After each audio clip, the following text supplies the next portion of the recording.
My dad thought I'd just hand over my inheritance, but when I refused, he called a family meeting and brought lawyers to intimidate me into giving it up.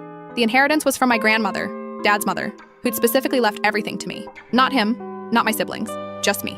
$847,000 in the beach house in Maine, where I'd spent every summer as a kid, learning to paint while she told stories about surviving the Depression. You were always special to her, Dad said, his voice dripping with false warmth as 3 lawyers in identical gray suits arranged documents across our dining table. But she wasn't in her right mind. Dementia. You know, Grandma had been sharp until the day she died.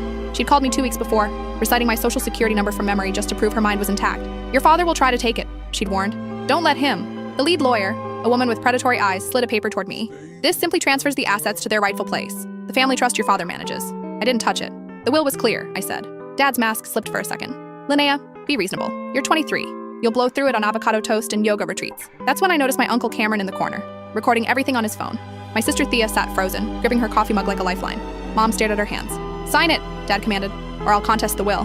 Drag this through court for years. You know I have the resources.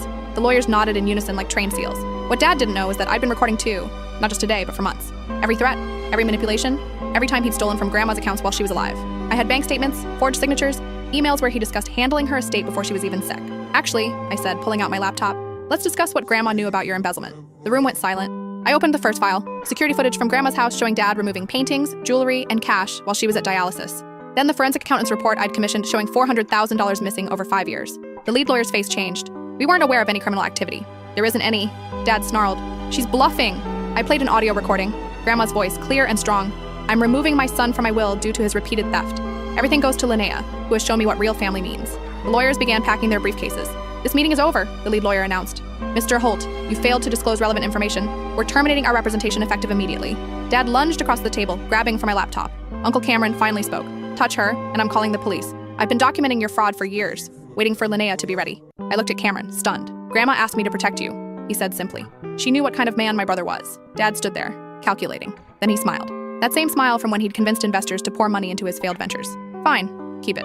But you're dead to me. I've been dead to you since I was born female instead of the son you wanted, I replied. Grandma saw that. He stormed out. The lawyers followed. Mom finally looked up. I'm leaving him, she whispered. Grandma left me something too, evidence of his affairs. I was waiting to see if you'd cave. Thea laughed, actually laughed. The old lady planned everything, didn't she? I opened Grandma's final letter, the one her lawyer gave me that morning. My darling girl, by now your father has shown his true colors. The money is yours, but the real inheritance is freedom from his control. Use it wisely.